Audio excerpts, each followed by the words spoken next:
समस्त पृथ्वी पर रहने वाले जीव जंतुओं के लिए, मानव जाति के लिए सद्भावना रखते हुए, प्रेम रखते हुए, सबके लिए सुख और शांति मांगते हुए आप सबको, मेरे सुनने वालों, बड़े प्रेम भरा, प्यार भरा नमन करता हूँ और आशा करता हूँ कि जो मैं कहता हूँ आप उसको ध्यान से सुनते होंगे और उस पर चिंतन भी करते होंगे, क्योंकि जब तक सुने हुए का चिंतन न किया जाए, विचार न किया जाए तो उसका रस नहीं मिलता, उसका आनंद नहीं मिलता।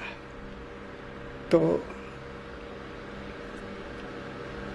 मैं आपके समक्ष इसलिए आता हूँ कि जो मैंने अपने सतगुरु एक सतपुरुष परम संत परम दयाल फकीर जी महाराज जी के श्री चरणों में बैठकर जो शिक्षा ग्रहण की, जब उनसे जीने का राज सीखा, जब उनसे इस मन के संसार और इस दुनिया के बारे में जो ज्ञान प्राप्त किया और इस संसार में रहने से, शांति से रहने से जो गुण प्राप्त किए, मैं उन्हीं पर आपसे विचार विमर्श करता हूँ।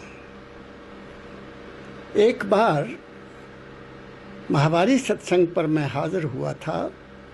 सत्संग खत्म हो गया तो बाकी सब लोग प्रसाद लेकर चले जाते थे, लेकिन मैं नहीं जाता था। मैं तो प्रसाद लेने के बाद भी हुजूर की हाज़िरी में बैठा रहता था और उनकी हर बात को बहुत गौर से सुना करता था। तो उस दिन क्या हुआ कि लुधियाना यूनिवर्सिटी से 2 प्रोफेसर आए हुए थे। उन्होंने सत्संग से बाद महाराज जी के पास बैठकर कुछ वार्तालाप करना शुरू किया और वार्तालाप रमन ऋषि के ऊपर शुरू किया। तो क्योंकि मैं भी तो कॉलेज में पढ़ाता था, तो मैंने उनकी बातचीत में कुछ थोड़ी सी दखल अंदाजी कर दी कि नहीं, मैंने ऐसा पढ़ा है। तो मेरे सतगुरु बाबा फकीर जी महाराज ने मुझे उसी वक्त एक इशारा किया और मुझे समझाया कि बेटा, मुझे पूछा कि बेटा तुम भी ऐसी किताबें पढ़ लेते हो? मैं कहा पिताजी मैंने पढ़ा हुआ है।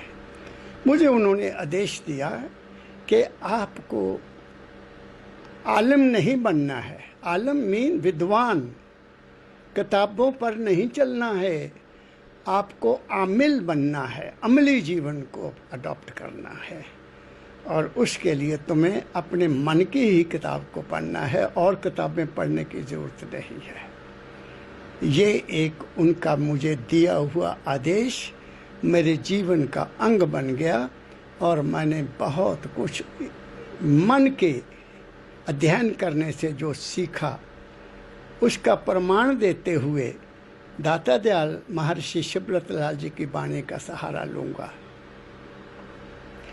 अब मैं कहाँ से शुरू करता हूँ? मैं यहाँ से शुरू करता हूँ कि जो हमारा शरीर है, इसमें 5 कर्म इंद्रियाँ हैं, 5 ज्ञान इंद्रियाँ हैं। मन, चित्त, बुद्ध, अहंकार, 14 कला संपूर्ण हो आप। हमारी जो ज्ञान इंद्रियाँ हैं, इनके बगैर हमारी कर्म इंद्रियां कोई भी काम नहीं कर सकती। जब तक ज्ञान इंद्रियां आदेश न दें तो हमारे शरीर में कोई हरकत नहीं होती, हम कोई काम नहीं कर सकते।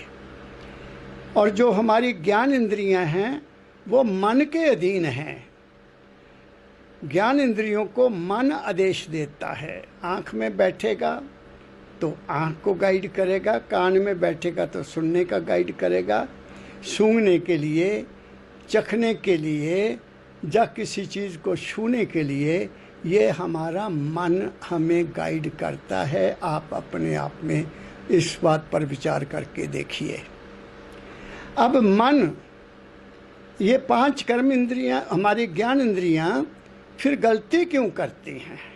गलती करती हैं इसलिए कि हमारे मन की जो अंदरूनी नीयत होती वो ठीक नहीं होती। अगर इंटेंशन, नीयत, चाहत, अंदर की नीयत जिसको हम कहते हैं, अगर वो खराब है तो हमारा देखना भी बिगड़ जाएगा। और हमारा अगर मन ठीक नहीं है, बुरा बना हुआ है, गंदा बना हुआ है, उसकी नीयत ठीक नहीं है, तो वो सुनने में भी गलत बातें सुनेगा। अगर मन ठीक नहीं है तो हमारा खाना पीना भी गलत हो सकता है, हमारा सूंघना भी गलत हो सकता है, हमारा किसी चीज़ को छूना भी गलत हो सकता है। तो इसलिए मेरे सतगुरु परम दयाल फकीर जी महाराज ने फरमाया कि ऐ इंसान, तेरे लिए बहुत ज़रूरी जो है वो पहले नीयत को साफ़ करना है। और नीयत जब साफ़ हो गई तो तुम्हारा देखना भी ठीक हो जाएगा, तुम्हारा सुनना भी ठीक हो जाएगा, तुम्हारा सूंघना भी ठीक हो जाएगा, तुम्हारा बोलना भी ठीक हो जाएगा, और तुम्हारा कर्म भी ठीक हो जाएगा। क्या कहा मैंने? तो जो महापुरुष दुनिया को देखकर शिक्षा लेते हैं, दुनिया से, इस संसार से, कुदरती खेल से, कुदरती खेल जो खेला जा रहा है, ये लीला है, जगत एक लीला है, कुदरत की लीला है। इसमें हर वक्त कोई ना कोई घटना हमें सबक देती जाती है। तो वो सबक क्या है, वो मैं आज आपको बताने जा रहा हूँ। दाता दयाल जी महाराज जो कहते हैं, जिसको मैंने समझा वो मैं आपसे कहना चाहता हूँ। हमारे देखने से हमारा कर्म बिगड़ता है, हमारे सूंघने से भी हमारा कर्म बिगड़ता है, हमारी चाहत भी बढ़ जाती है, हमारा सुनना भी ठीक नहीं रहता। तो हम इनके पीछे लगकर अपने जीवन को बर्बाद कर लेते हैं। कैसे? दाता दयाल महर्षि शिवव्रतलाल जी महाराज, मेरे दादा गुरु महाराज जी इसका विवेचन, इसकी समझ हमें देते हैं और समझाते हैं कि देखो, कुदरत में जो हो रहा है, या जीव जंतु जिसको हम देखते हैं, वो इन्हीं चीज़ों के कारण अपने जीवन को खो देते हैं। बस इस बात को समझना है। और हमारा जीवन क्या है? हमारा जीवन विचारों का एक भंडार है, विचार, ख्याल। और मन ही ख्याल पैदा करता है, मन ही नेक ख्याल पैदा करता है, मन ही बुरे ख्याल पैदा करता है। और मन के ख्याल हमारी खुराक के ऊपर निर्भर हैं। राजसिक है तो राजसिक विचार आएंगे, तामसिक है तो तामसिक विचार आएंगे, और अगर सात्विक खाया तो सात्विक विचार आएंगे।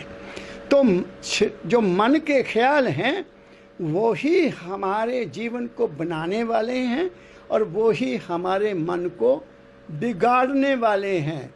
इसलिए मेरे दाता बाबा फकीर जी महाराज कहा करते थे, मन ही तुम्हारा रक्षक है, मन ही तुम्हारा भक्षक है, मन ही तुम्हारा मित्र है, और मन ही तुम्हारा दुश्मन है।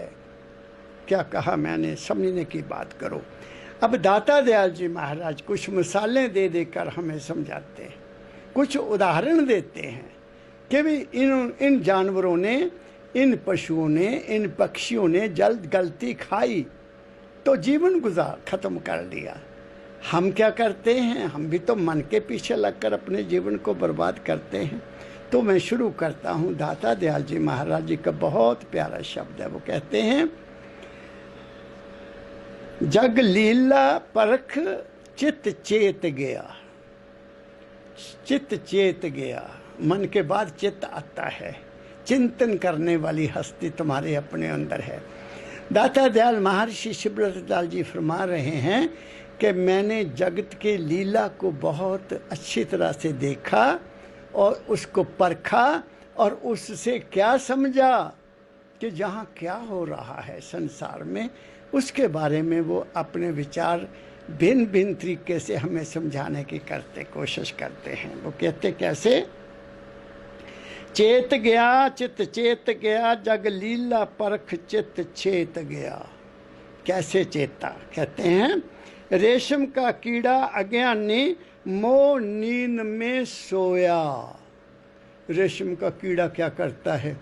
शहतूत के पत्ते खाता है, और उससे उसके मुंह से तार पैदा होती है, और वो तार को कहता है ये तो बहुत मेरी ही चीज़ है, अपने तरफ लपेटता चलता है, अपने तरफ लपेटता चलता है।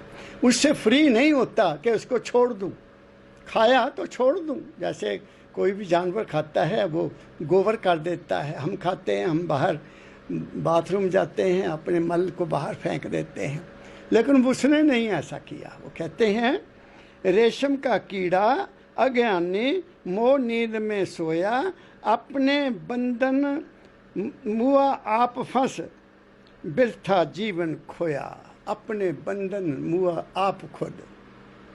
फिर वो उसके चारों तरफ एक गोला बन गया, अब वो निकल नहीं सकता। अब जो पालते हैं उनको, उन रेशमी कीड़ों को, फिर वो क्या करते हैं, उस गोले को जिसमें वो जीव है, वो तो मर गया अब, है ना, उसको फिर उबालते हैं, पानी में उबालते हैं। पानी में उबाल कर फिर उसका धागा वो निकाल के रेशम बनाते हैं।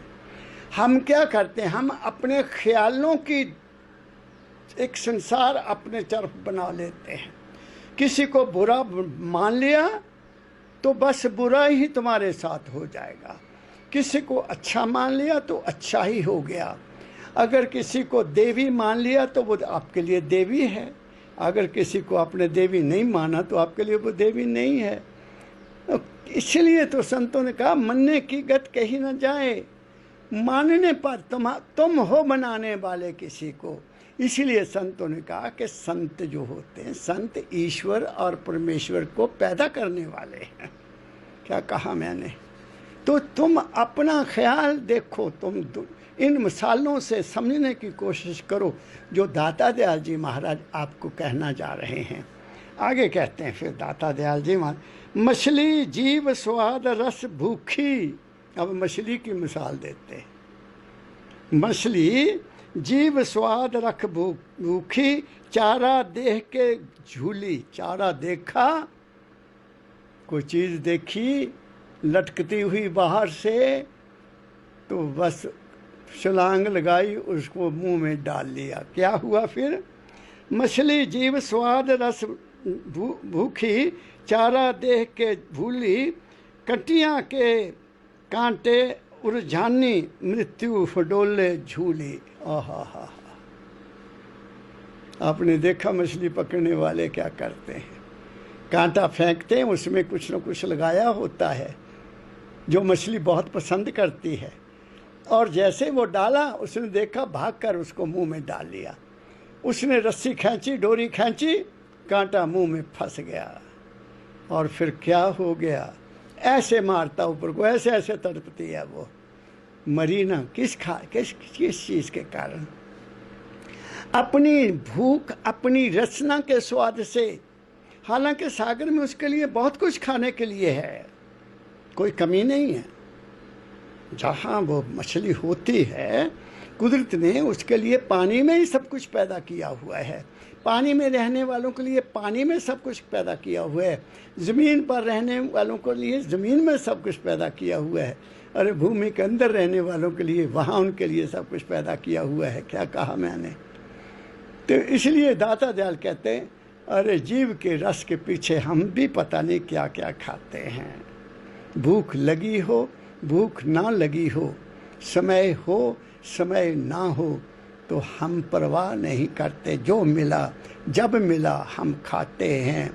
तो फिर क्या होता है? फिर डॉक्टर के पास जाते हैं, या किसी हकीम के पास जाते हैं, या किसी बजिया के पास जाते हैं कि देखो तो जी कौन सा ग्रह आ गया, मेरे को ठीक नहीं लगता, मेरा पेट ठीक नहीं होता, मुझे चक्कर आते हैं, मुझे डकार आते हैं, मुझे गैस बनती है। क्यों बनती है? क्योंकि हमने वो खाया मछली की तरह जो हमें फंसा दिया। क्या कहा मैंने? आगे क्या कहते हैं दाता दयाल जी महाराज, भमरा फूल रस का लोभी कमल पत्र लपटाना, सारी रात बंद में काटी रोना और पछताना। अब भमरे देखे होंगे आपने भमरे देखे होंगे, फूल पर बैठते हैं और वहाँ से रस लेते हैं। फूल पर बैठते हैं और उस पर रस लेते हैं। और कमल का फूल बहुत रस देता है। और भंवरा शाम के वक्त उसमें बैठ गया, रस ज़्यादा मिलता था। वो पानी में खड़ा है, तो शाम के वक्त जैसे सूर्य ग्रूब होता है वो बंद हो जाता है। रसना ले ली ना, खुशबू ले ली ना, आनंद लिया ना, वो बंद हो जाता है। तो दाता लिखा सारी रात उसमें बंद रहा, बंधन में रहा, और जब सूरज निकला तब कहीं आज़ाद हुआ। ये प्रमाण दे रहे हैं मेरे दाता दयाल जी महाराज हमें, हमारे जीने का, रसना का, सुगंध का। भंवरा वहीं जाता जहाँ उसको खुशबू लगती है कि यह खुशबू बहुत प्यारी है, और क्या चीज़ है वहाँ। वो हमारे से ज़्यादा सुगंध को पसंद करता है, और उससे वो उसकी खुराक है, वो उसकी खुराक है। इसलिए वो बेचारा बंधन में फंस जाता है। ऐसे ही हमारे कई सज्जन रात को बड़े बड़े होटलों में देर तक रुकते हैं, खाते हैं, पीते हैं, और फिर क्या होता है, गिरते हैं, एक्सीडेंट होते हैं। घर की रोटी नहीं स्वाद लगती, क्लब बने हुए हैं। ये उनके लिए शिक्षा है। घर की शिक्षा, घर में रोटी जो होती है वो बहुत महान होती है। मुझे याद है, मैं अपनी बात बताता हूँ। मैं जब प्रिंसिपल कॉलेज का बना तो डिस्ट्रिक्ट ऑफिस से, डीसी ऑफ साहब के ऑफिस से एक पीए उनका मेरे पास आया। कहता प्रिंसिपल साहब आप भी क्लब के मेंबर बनिए। मैं क्या, अच्छा। ये कहता सभी ऑफिसर आते हैं वहाँ, तो आप भी आइए। मैं क्या, क्यों आऊँगा जी, उसकी कोई फ़ीस है? हाँ फ़ीस है। मैं क्या, आप फ़ीस ले लो। तो मैं भी चला गया। मैं देखा कि वहाँ सारे ऑफिसर हैं, जज भी हैं, वकील भी हैं, ऑस्डियोज है साहब, इंजीनियर्स हैं, सभी डॉक्टर्स भी हैं। तो वहाँ टेबल लगे हुए हैं, कोई पी रहा है, कोई खा रहा है, खर्च होता है, वे पैसे देते हैं फिर। तो मैं एक तरफ बैठा रहा। मैंने कहा ये क्या है यार, मैं तो कहाँ फंस गया। मैं तो घर की रोटी खाता हूँ, शाम को बच्चों के साथ बैठकर तो आनंद आ जाता है। मैं दूसरी बार भी गया, फिर भी यही नज़ारा देखा। मैं दोबारा नहीं गया। मैं कहा मैं नहीं आ सकता। मैंने क्लबों से क्या लेना। सबसे बड़ा क्लब है आपके अपने बच्चे, अपनी फैमिली। माँ के हाथ की रोटी मिल जाए, पत्नी के हाथ की रोटी मिल जाए तो उससे बड़ी और क्या चीज़ होती है। या नेक बहू के हाथ की रोटी मिल जाए तो उससे बड़ी और क्या बात हो सकती है। वहाँ क्या खाना हमने, मेरी बात आप समझ गए। तो इसलिए हमने इस चीज़ को समझना है। जीवन में सुखी रहना है तो अपने जीवन में किसी को देखकर कुछ सीख लो, बजाय इसके कि खुद पहले दुख उठाओ फिर सीखो। सियाना आदमी, अक्लमंद आदमी वही होता है जो दूसरों की गलतियों से सीख लेता है।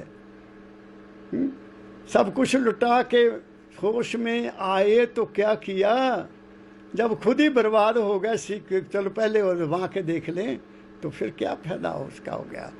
दूसरों की गलतियों से सीखना, दाता दयाल यही तो हमें बता रहे हैं, यही तो हमें समझा रहे हैं कि अपनी ज्ञान इंद्रियों का कैसे इस्तेमाल करना है। तुम्हारा मन कैसे तुम्हें विचलित करता है, इसको संभालो भाई। जिसका मन विचलित होता है, चंचल होता है, वो अभ्यास नहीं कर सकता, वो नाम का सिमरन नहीं कर सकता, उसकी खुराक ठीक नहीं है तो उसका मन कभी लगेगा नहीं। क्या कहा मैंने, ये पांचों ज्ञान इंद्रियों को कंट्रोल करना होगा आपने, और उनको कंट्रोल करने की कुंजी तुम्हारे मन के पास है। तुम्हारे मन को सेध देने वाले संत हैं, महापुरुष हैं। वो समझाते हैं बेटा ये ख्याल अच्छा नहीं है, शिव संकल्पम अस्तु। हमेशा नोबल ख्याल रखो, हमेशा अच्छे ख्याल रखो, हमेशा नेक ख्याल रखो, हमेशा सबका भला चाहो, तुम्हारा भला भी हो जाएगा। क्या कहा मैंने। इसलिए दाता दयाल जी महाराज मसाले दे देकर हमें समझा रहे हैं। देखो कितनी बड़ी मिसाल बता दी आपको। सबसे पहले रेशम के कीड़े की, उसके बाद मछली की, अब आपको भंवरे की। अब आगे चलते हैं, आगे दाता दयाल जी महाराज क्या कहते हैं। अब आगे कहते हैं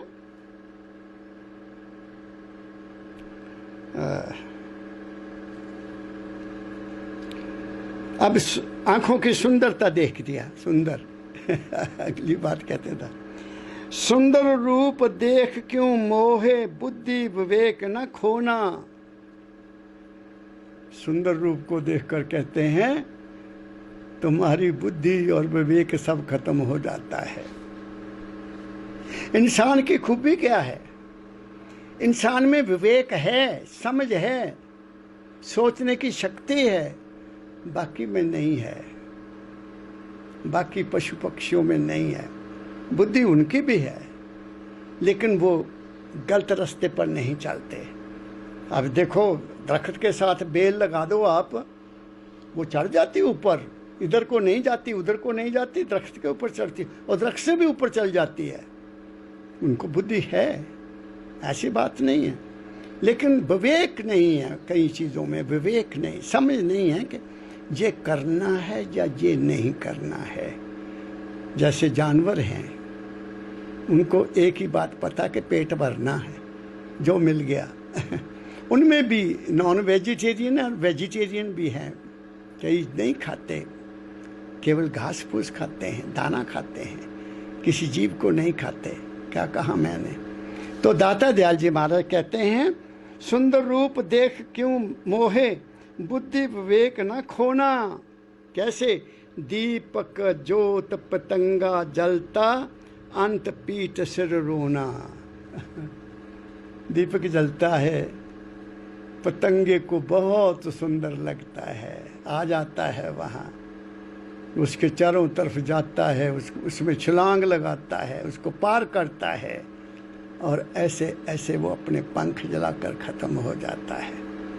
आपने बरसात में देखना, आजकल तो दीपक है नहीं, आजकल तो बल्ब हैं, बड़े बड़े बल्ब लगे हुए हैं। तो आप रात को बल्ब जलाओगे, अभी गर्मी आ गई है तो वहाँ कई तरह के कीड़े मकोड़े आ जाएंगे, उसके चारों तरफ दौड़ेंगे, भागेंगे। वो पतंगे पंख वाले, जिनको पंख लगे हुए हैं, वो आते हैं, वो वहीं रहते हैं, और फिर उनको छिपकली भी खाती है। और तो नहीं, क्योंकि अग्नि तो जल नहीं रही। वो समय तो गया, दाता दयाल जी के समय तो पतंगे ही होते थे। अग्नि जब दीपक जलता था तो पतंगे आ जाते थे। मुझे अपने समय की बात याद है, तब हमारे बिजली नहीं थी, दिया जलाया करते थे, आ जाते थे पतंगे। आप समझ गए? तो दाता दयाल जी महाराज हमें समझा रहे हैं, भाई देखना तुम भी सुंदरता के ऊपर कहीं पतंगे की तरह अपना विवेक नहीं खो देना। वहाँ मन तुम्हें विचलित करेगा और उसकी विचलता में तुम कुछ से कुछ गलती कर बैठोगे। क्या कह रहा हूँ मैं आपको? ये समझाने के तरीके बताएं दाता दयाल जी महाराज ने। ये हमारी 5 ज्ञान इंद्रियों के प्रयोग का मतलब वो बता रहे हैं। और जैसे मैंने आपको पहले ही कहा, ये 5 ज्ञान इंद्रियां हमारे अधीन किसके हैं? हमारे मन के। मन की नीयत के ऊपर सारा निर्भर है। आँख देखती है, अगर बुरी नीयत है तो बुरा देखेगी, पराई स्त्री को बुरा देखेगी ना। अगर मन गंदा है तो बुरी बुरी बातें सुनेगा या बुरे बुरे गाने सुनेगा। क्या कहा मैंने? और अगर मन खराब है तो वो खाने की सुगंधी को ज़्यादा पसंद करेगा, फूलों की सुगंधी नहीं पसंद करेगा। यहाँ खाने की सुगंधी बहुत आ रही है, वो बढ़िया चीज़ बनी है। क्या कहा मैंने? ये है संतों की वाणी। आमिल होकर जीना, अमली जीवन जीना। आलम नहीं, आलम और होता है जो किताबों का उसका हवाला होता है, वो किसी न किसी को कोट करता है, उसने ये लिखा है, उसने ये लिखा है। हमारी गीता जी ये कहती है, हमारा रामायण ये कहता है, हमारा भागवत ये कहता है, या हमारा और कोई किताब ये कहती है। क्या कहा मैंने? इसलिए ये प्रैक्टिकल जीवन की जो अप्रोच है, जो जीवन हम जीते हैं हर रोज़, उसके बारे में मेरे दाता दयाल जी महाराज फरमा रहे हैं। इसको ज़रा आजमा के देखो, तुम्हारी ज़िंदगी कितनी सुंदर हो जाएगी, तुम्हारा मन कितना ठहराव में आ जाएगा। तुम्हारे मन की ये लालच था, ये लालच, ये सुंदरता दुनिया की तुम्हें मोह नहीं सकेगी। वो सुंदरता तुम्हारे अपने अंदर है। क्या कहा मैंने? आगे देखो क्या कहते हैं दाता दयाल जी महाराज। अब कहते हैं छूने के, छूना भी, छूने से भी हम किसी चीज़ को छूते हैं ना, प्यार आ जाता है, इंसान को प्यार आ जाता है। माँ बाप बच्चे से प्यार करते हैं, वो सुप्रीम है, वो सुप्रीम है। लेकिन एक और है जो हमें मिसगाइड करता है, जो हमें किसी की तरफ अट्रैक्ट करता है, हम फिर उसको छूते हैं। बस छुआ नहीं तो फंस गए। कैसे? दाता दयाल जी महाराज कहते हैं, हाथी ने हथनी जब देखी, सूंड से सूंड मिलाया। हाथियों को पकड़ने वाले क्या करते थे कि खड्डा खोद देना, खड्डा खोद के एक बनावटी हथनी बनाकर खड़ी कर देनी। बिल्कुल शिकारी ऐसा करते थे, वैसी की वैसी हथनी खड़ी कर दी। तो हाथी आया, उसने देखा मेरी तो साथी खड़ी है, तो क्या किया उसने? हाथी ने हथनी जब देखी, सूंड से सूंड मिलाया, गिरा शिकारी के गड्ढे में बड़ी बेड़ी पाम बंधाया, बेड़ी पाम बंधाया। जैसे ही आगे बढ़कर उसके सूंड के साथ सूंड मिलाने की कोशिश की, आगे खड्डा था, गिर गया और शिकारी ने उसकी टांग को बांध लिया और बांध कर फिर जहाँ चाहता था ले गया। क्या कहा मैंने? यह है छूने का प्रभाव। छूने में रेडिएशन जाती है, रेडिएशन छूने से। वैसे भी किसी संत महापुरुष के पास बैठो आप, उनके शरीर से भावनात्मक शुद्ध विचार, अदृश्य जो नजर नहीं आते, तुम उनके सर्कल में आ जाते हो, तुम्हारे को एक अजीब सा आनंद मिलता है, तुम दुनिया ही भूल जाते हो संतों के पास। फिर वो जो वचन कहते हैं उसका तो कहना ही क्या। जब भी किसी महापुरुष के पास बैठो, प्रश्न ना करो, उस महापुरुष की वाणी को सुनो, इनके साथ सुनो और अपने अंदर के प्रेम से ऐसा वातावरण बनाओ कि उस महापुरुष का जो हाथ है आपके सिर पर आ जाए। उनके हाथ में बहुत बड़ी ताकत है। अगर मैं अनुभव की बात, जो माँ बाप का अगर तुम्हारे सिर पर हाथ आ गया, माँ का हाथ आ गया या पिता का हाथ तुम्हारे सिर पर आ गया, तुम्हारी जिंदगी में बहुत बड़ा परिवर्तन ला सकता है वो आशीर्वाद। और अगर सतपुरुष का तुम्हारे सिर पर हाथ रखा गया हो, फिर तो बात ही क्या है। मैं जो आपकी सेवा में बैठा हूँ, इन महापुरुषों की कृपा से बैठा हूँ। माता का आशीर्वाद, पिता का आशीर्वाद, उनकी शुद्ध भावना और उन्हीं की कृपा से सतगुरु मिले, उनका आशीर्वाद, उनकी कृपा, यही कृपा आपके साथ में, इसी कृपा के अधीन में आपसे बात कर रहा हूँ। जिस कृपा ने मुझे जीवन में जीने का रास्ता बताया, मुझे वाणियों में नहीं उलझाया, इसलिए उन्होंने फरमाया वाणी महाजाल। जो वाणी होती है वो उस महापुरुष के अपना प्रैक्टिकल जीवन है। तुम उनके बराबर अगर वो चीज़ प्राप्त करना चाहो कि उन्होंने ऐसा किया तो मैं भी ऐसा कर लूँ, गुरु ने दाढ़ी रखी मैं भी दाढ़ी रख लूँ, गुरु ने सफ़ेद कपड़े डाले तो मैं भी डाल लूँ, गुरु ऐसा जूता पहनता है मैं भी डाल लूँ, वो बात नहीं बनेगी। अंदर से बनने की कोशिश करो। जब तुम अंदर से बनने की कोशिश करोगे तो उसकी रहमत आपके ऊपर जरूर आ जाएगी। इसलिए संतों ने कहा, दिल का हुजरा साफ कर, जाना के आने के लिए, ध्यान गैरों का हटा उसको बैठाने के लिए। बस एक से जुड़ जाओ, एक से। जो दर दर के ठोकरें खाते हैं वो कहीं के भी नहीं रहते।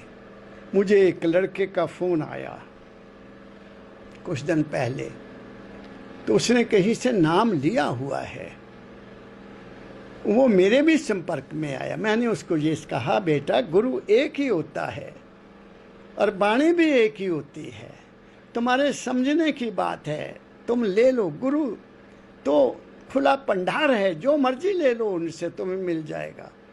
कहता जी मुझे एक सज्जन मिला, उसने कहा तू अधूरा रह गया है, तो उस गुरु के पास जा, उनके उससे नाम ले, वो तुम्हें पार कर देंगे।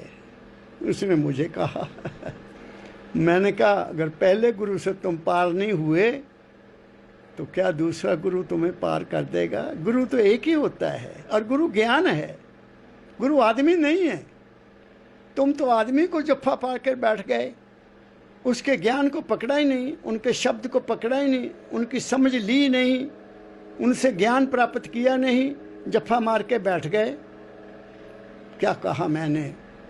गुरु जो कहे से सुन धर ध्यान, गुरु जो कहे सो हित कर मान। ये है जिंदगी जीने का। दाता दयाल जी महाराज अपने सदगुरु हजूर राय सालग्राम साहब जी महाराज के श्री चरणों में जिंदगी में केवल 3 दफ़ा गए और जो लेना था ले लिया, और 3500 से ज़्यादा किताबें लिख दी। महर्षि बने, महर्षि। और उनके बारे में हजूर बाबा सावन सिंह जी महाराज, डेरा जैमल सिंह ब्यास वालों ने फरमाया कि ये शिवरतलाल महर्षि, ये शिवरतलाल महर्षि राधा स्वामी मत के वेद व्यास हैं। लेकिन अफसोस ये है कि राधा स्वामी मत के ही उनकी वाणी को अच्छा नहीं समझते, क्योंकि अल्फबे पे पढ़ने वाले हैं। ये बड़ा दुर्भाग्य है। सभी धर्मों में यही है। जो संतों ने बात कही उसको तो समझा नहीं, अपनी पार्टियां बना ली, आपस में ही लड़ने लग गए, ईर्ष्या पैदा कर ली, द्वेष पैदा कर लिया। तुम कहाँ के राधा स्वामी हो? तुम कहाँ के गुरु भक्त हो? तुम कहाँ के उस मालिक को मानने वाले हो? तुम जरा अपने आप में जाओ, देखो तुम क्या कर रहे हो। गुरु तो एक है, और वो ज्ञान है, वो समझ है, वो विवेक है, वो आप अपने आप में अनुभव को प्राप्त करना है।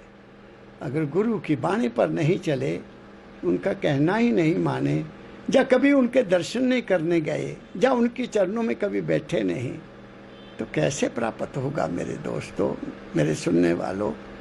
इसलिए दाता दयाल जी मिसालें देकर हमें समझा रहे हैं।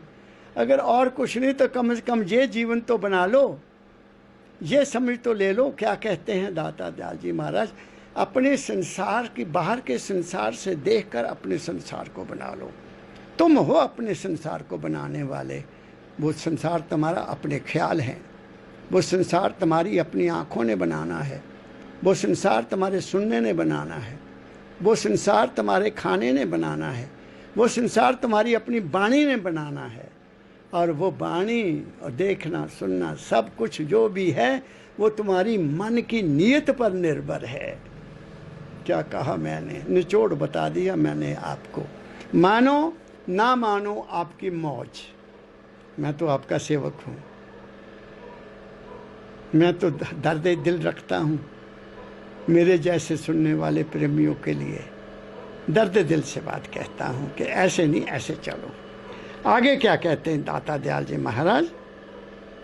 माखी गिरी शहद की थाली। अब मक्खी जो शहद खुद पैदा करती है वो भी लालच कर लिया, उसने भी लालच कर लिया। लालच तो बहुत बुरी चीज़ है।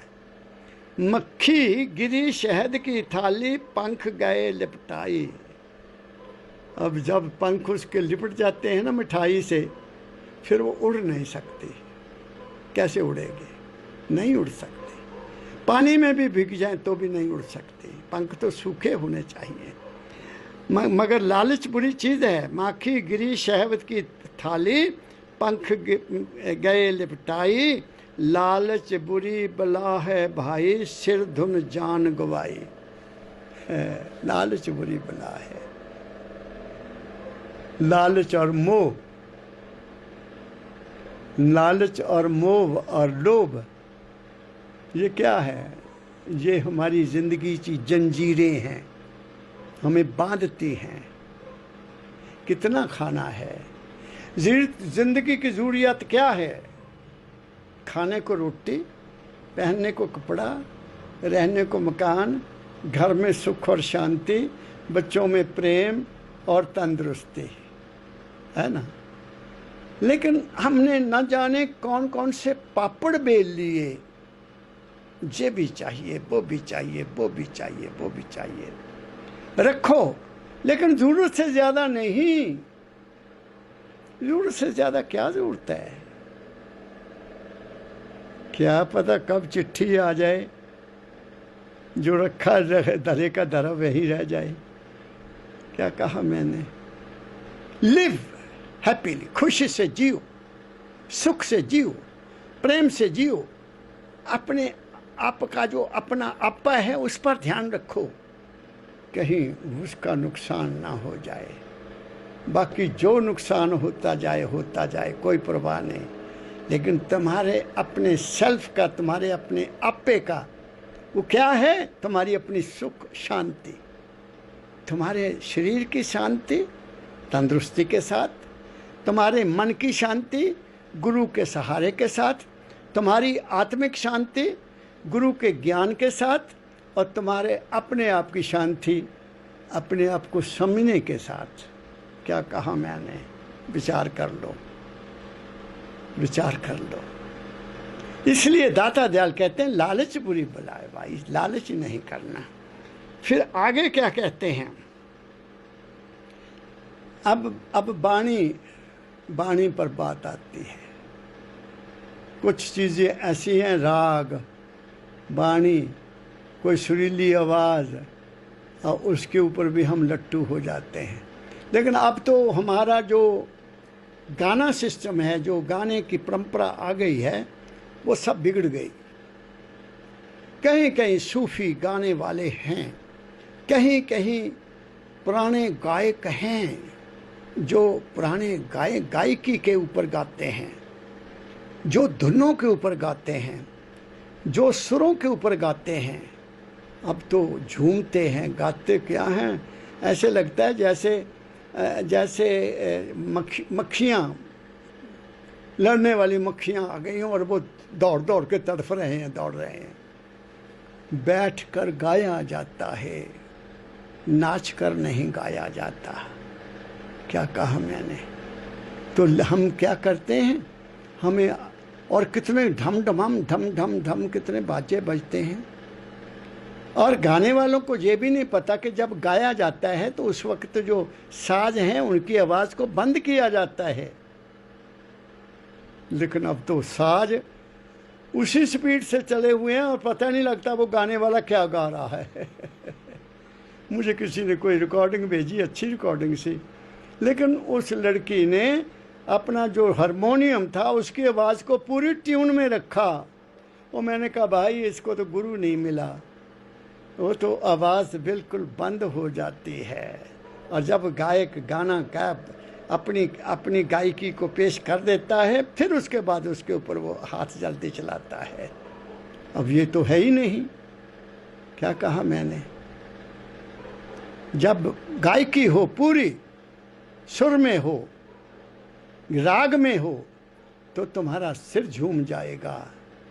अब सिर नहीं झूमते, अब तो पाँव झूमते हैं। छोटे छोटे बच्चे भी डांस करते हैं। क्यों करते हैं? क्योंकि औरतें अब टीवी बहुत देखती हैं, तो जो उनके गर्भ में बच्चा होता है उस पर उसका असर होता है। इस बात को दुनिया समझती नहीं है। इस बात को समझने की कोशिश करो। मैं छोटी सी बात आपको बता देता हूँ। परमदयाल जी महाराज ने बताया कि अमेरिका में एक जोड़ा, अंग्रेज़ जोड़ा, गोरा जोड़ा, उनका बड़ा आपस में प्यार। तो उसकी पत्नी के जो लड़का पैदा हुआ वो काले रंग का, उसके जो लड़का पैदा हुआ वो काले रंग का।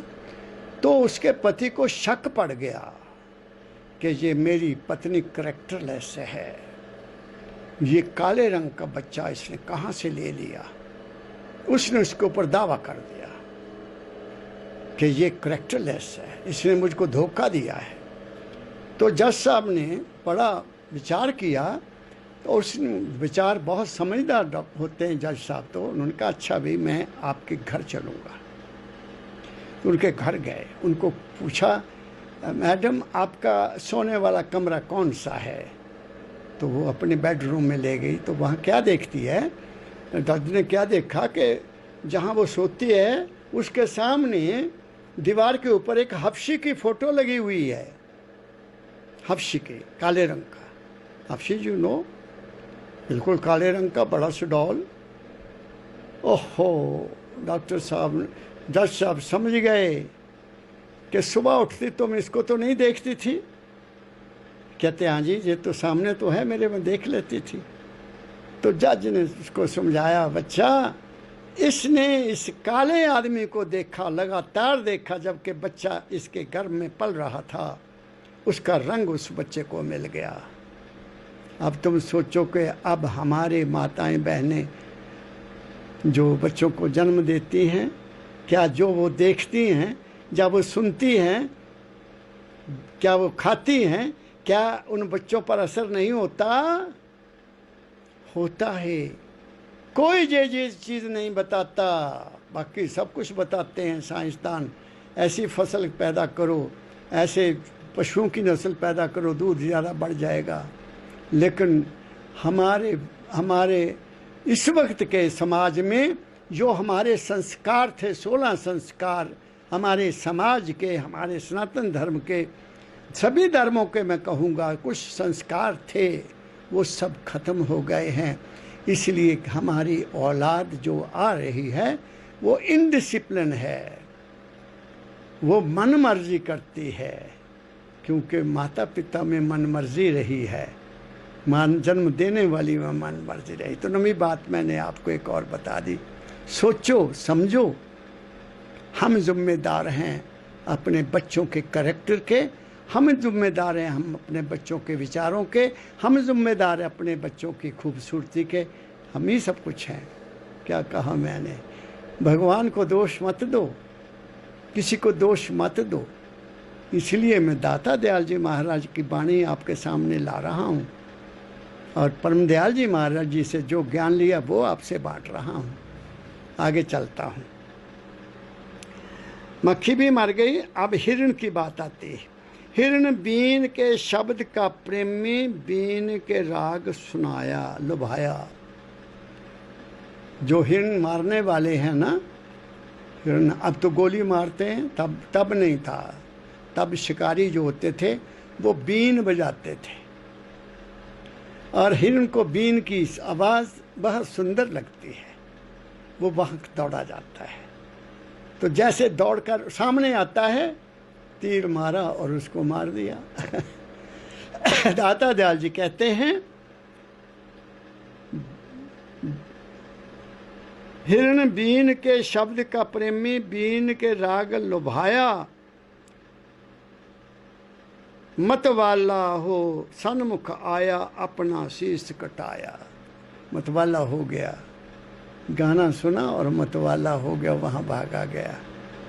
क्या कहा मैंने? हमें अच्छे गाने, अच्छे सत्संग, कीर्तन और है, संकीर्तन और है। संकीर्तन में तालियां बजाई जाती हैं, कुछ और कहा जाता है जिसका कोई मतलब नहीं है। वहाँ जाते हैं दौड़े, क्योंकि वहाँ नाचना भी मिल जाता है ना। वो ऊपर बैठा नचाता भी तुम लोगों को, तुम बड़ा आनंद लेते हो। लेकिन जहाँ गुरु की वाणी का कीर्तन होता हो, जहाँ किसी महापुरुष का सत्संग होता हो, वहाँ कितने लोग जाते हैं तो वो भी भेड़ चाल के साथ जाते हैं कि वो गए हम भी चलें। उनको उकसाया, आओ भाई आओ हमारे साथ चलो, वहाँ बहुत आपको बड़ा प्रबंध अच्छा है, खाने का अच्छा है, सफाई का, यही सुना मैंने। गुरु की बात तो कोई सुनाता नहीं। मुझे मिलते हैं कहीं, भाई कहाँ से आए भाई? हम गुरु महाराज के सत्संग पर गए थे। अच्छा, क्या सुना दो कोई बात, महाराज जी ने क्या फरमाया आज? कुछ नहीं, वो वही सुना, वही छोड़ दिया।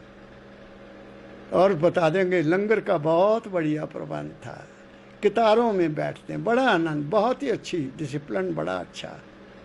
तुम्हें यही पसंद आया? खाना पसंद आया? देखना पसंद आया? सुनना पसंद नहीं आया तुम्हें? महापुरुष ने क्या कहा? तुम्हारे अंदर कोई जागृति आई? तुम्हारी चेतना कोई जागी अंदर से? अपने आप को पूछो, वरना ये हिरण वाली बात है। हिरण भी बीन के पीछे भागा गया, तुम भी किसी के कहने पर वहां जाते हो। तुम्हारे अंदर में तो जागृति आई नहीं कि मैं गुरु क्यों जाऊं गुरु के पास। सवाल ये है, मैं क्यों गया परम दयाल जी महाराज के पास? एक अंदर में प्रश्न था।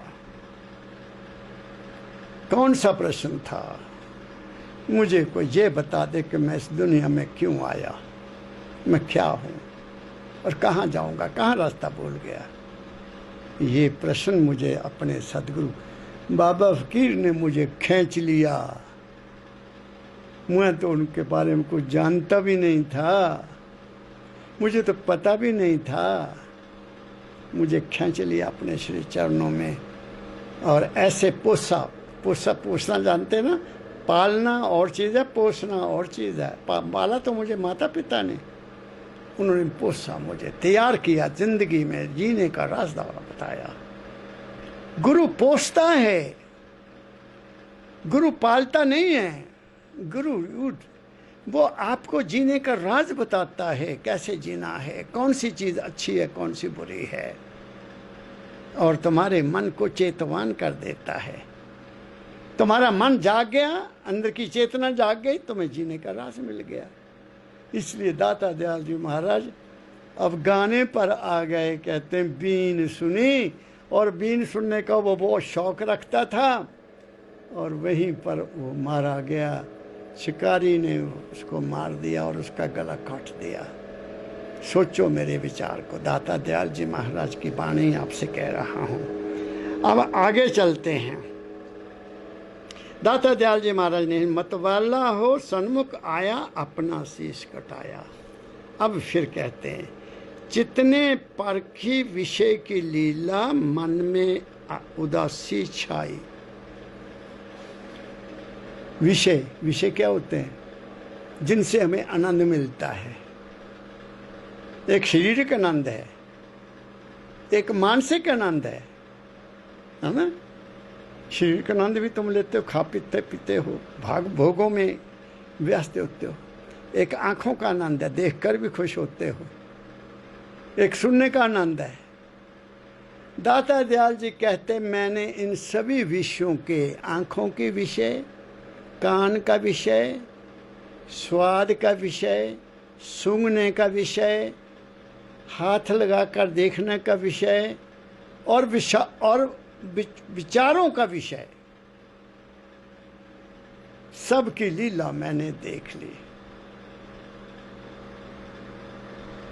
मैंने रेशम के कीड़े को भी देख लिया, वो कैसे अपने ही ख्याल में, अपने ही जाल में मर गया। मैंने मछली को भी देख लिया, मैंने भंवरे को भी देख लिया। क्या कहा मेरे दाता दयाल जी महाराज ने? मैंने माखी को भी देख लिया, मैंने हिरण को भी देख लिया, मैंने हाथी को भी देख लिया। ये सारी चीज़ें उन्होंने मिसाल दे देकर हमें समझाई हैं। वो कहते हैं ये सब विषय है, विषय विकार। इन चीज़ों का, इन विषय विकारों का उन मक्खी को या भंवरे को या रेशम के कीड़े को या हाथी को या हिरण को या मछली को, ये ज्ञान विवेक नहीं है। इसलिए वो फंस गए। उन्होंने चिंतन नहीं किया, उसने परखा नहीं कि ये ठीक है या गलत है, मुझे वहाँ जाना चाहिए कि नहीं जाना चाहिए, मुझे ये खाना चाहिए कि नहीं खाना चाहिए, मुझे ये ख्याल लेना चाहिए कि नहीं लेना चाहिए, मुझे सुंदरता के पीछे भागना चाहिए कि नहीं भागना चाहिए। वाह मेरे दाता, बलहारी जाऊं मैं अपने सतगुरु के, जिस भरम किया सब दूर, चंदा चढ़िया सब आलम देखे, मैं देखूं भ्रम दूर। क्या कहा मैंने? ये अज्ञानता भरमी तो है और क्या है, लेकिन दाता दयाल जी ने हमें चेतवान कर दिया। वो कहते हैं, जितने परखी विषय की लीला, मन में उदासी छाई, राधा स्वामी की संगत कर, ली गुर पद शरणाई। आहा, फिर वो कहाँ से मिला सुख? कहाँ से मिला सुख? सतगुरु के चरणों की शरण लेकर। वो सतगुरु कौन है? वो राधा स्वामी है, वो तुम्हारी सुरत का मालिक है। वो कहाँ है सतगुरु? क्या कहते हैं? ली गुरु पद शरणाए। गुरु का पद कहाँ है? गुरु का पद उसके डेरे में नहीं है। गुरु के चरण, जिनको तुम धो धो कर पीते हो या जिनको तुम छूते हो, वो एक परंपरा है, वो एक हमारी सभ्यता है। लेकिन गुरु के चरण जो हैं वास्तव में वो प्रकाश है, तुम्हारे अंदर है। यही गायत्री मंत्र कहता है, यही संतों की वाणी कहती है, यही महापुरुषों की वाणी कहती है, यही गुरुवाणी कहती है। मन तू ज्योत स्वरूप है, अपना रूप पहचान। गायत्री मंत्र यही कहता है कि शरीर, मन और आत्मा के आगे तुम्हारे अंदर एक सूरज का प्रकाश है, उसको अपने जीवन का पथ प्रदर्शक बना लो। अंग्रेज़ों के मैं चर्च में देखा, वहाँ भी मोमबत्तियाँ जलती हैं। क्या कहा मैंने? पारसी लोग तो पूजा ही अग्नि की करते हैं। इसलिए किसकी शरण में गए तो ये ज्ञान मिला?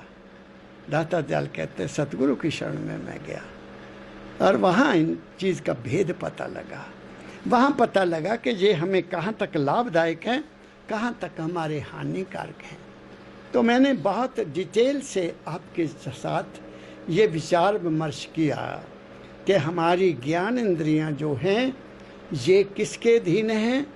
ये मन के अधीन हैं। तुम्हारे जीवन में कोई भी इंद्री तब तक एक्शन में नहीं आती, चाहे आंखें हैं, चाहे तुम्हारा खाना है, चाहे तुम्हारा सूंघना है, चाहे तुम्हारा सुनना है, चाहे तुम्हारा बोल सुनना है, और चाहे किसी चीज़ को टच करना है। ये सब का सब तुम्हारी अपनी मानसिक वृत्तियों पर निर्भर करता है। तुम्हारा मन कितना चेतवान है, तुम्हारा मन कितना साफ है, तुम्हारे मन के अंदर की नीयत, जो नीयत एक नीयत है, तुम अपने आप को सोच लो। नीयत बिगड़ गई तो तुम झूठ भी बोलोगे, नीयत बिगड़ गई तो तुम कारोबार भी गलत करोगे, नीयत बिगड़ गई तो तुम अपने दोस्त को भी धोखा दे दोगे। क्या कहा मैंने? जिनको अपना बनाया उनको भी आप धोखा दे दोगे। ये नीयत का सारा काम है। इसलिए ऐ इंसान, तू अपनी पहले नीयत को ठीक कर, अपने अंतःकरण को शुद्ध कर। क्या शुद्ध कर? सब में अपने आप को देख कि अगर मैं इसके साथ ये बर्ताव करूं तो इसको कितना दुख होगा, अगर ये मेरे साथ ऐसा व्यवहार करेगा तो फिर मुझे दुख नहीं होगा क्या? क्या कहा मैंने? दूसरों के साथ ये वेद मार्ग है। दूसरों के साथ ऐसा व्यवहार करो जो तुम अपने प्रति चाहते हो कि लोग भी मेरे साथ ऐसा व्यवहार करें। तो वे व्यवहार वो क्या है, जिन प्रेम कियो तिन ही प्रभ पायो। सबसे प्रेम, सबसे मीठा बोलना, सबसे भाईचारा रखना। जो भाईचारा नहीं रखता उसको दूर से सलाम कर दो भाई, लेकिन अगर आप उसकी संगत में जाओगे तो तुम पर उसका असर होगा। इसलिए संत आए, हमें समझाया। कब से ऋषियों ने लिख लिख कर बड़े बड़े पोथे लिख दिए, शास्त्र लिख दिए, स्मृतियाँ लिख दी, रामायण लिख दिया, महाभारत लिख दिया। क्या उसमें ज्ञान नहीं है? ज्ञान है, लेकिन उसको कोई ना समझाता है, ना उसको समझने के लिए कोई तैयार है। गुरु साहिबान ने कितनी वाणी लिखी, सब महापुरुषों को एक जगह पर बैठा दिया। क्या तुम कभी सुनते हो ध्यान से? क्या उनकी वाणी पर तुम विचार करते हो? वो क्या कह गए हमारे लिए? वो हमारे को क्या बातें कह गए? उन्होंने कोई कमी नहीं छोड़ी। उन्होंने अपना जीवन उसी लाइन में गुजारा और सुख का जीवन व्यतीत कर गए। क्या कहा मैंने? तो इसलिए कर्म करो, कर्म करना, कर्म करने के लिए हम आए हैं। कुरुक्षेत्र है ये शरीर कुरुक्षेत्र है। यही गीता में कहा भगवान कृष्ण ने अर्जुन को, अर्जुन ये कुरुक्षेत्र है, कर्म का क्षेत्र, कर्म क्षेत्र है ये। इसमें कर्म करना है। और कर्म 3 प्रकार का है। शरीर से भी कर्म करते हैं, ज्ञान इंद्रियों से भी कर्म करते हैं, और हाथों से भी कर्म करते हैं। उनको करना सीख लो, जिसके बारे में मैं बहुत डिटेल में आपके साथ बात की है। मैं आशा करता हूँ कि आप इन बातों पर विचार करोगे और अपने जीवन को एक नए मोड़ पर लाकर एक अच्छा सुखमय जीवन व्यतीत करोगे। अपना जीवन भी सुखमय बनाओगे और अपने रहने वालों का भी जीवन सुखमय बनाओगे। इन्हीं शब्दों के साथ आप सबके प्रति पुनः शुद्ध भावना रखते हुए, ये विचार करते हुए कि आप ज़रूर चिंतन करेंगे और अपने जीवन में नया रास्ता अपनाकर सुखमय जीवन व्यतीत करेंगे और अपनी ज़िंदगी में अपने जीवन का जो उद्देश्य है, अपने जीवन का जो मिशन है, उसको भी प्राप्त करोगे। इन्हीं शब्दों के साथ आप सबको मेरा हार्दिक नमन। सुखी रहो, खुश रहो, आनंद में रहो और उस मालिक को कभी मत भूलो। इसके साथ ही आप सबको हार्दिक राधा स्वामी, राधा स्वामी, राधा स्वामी।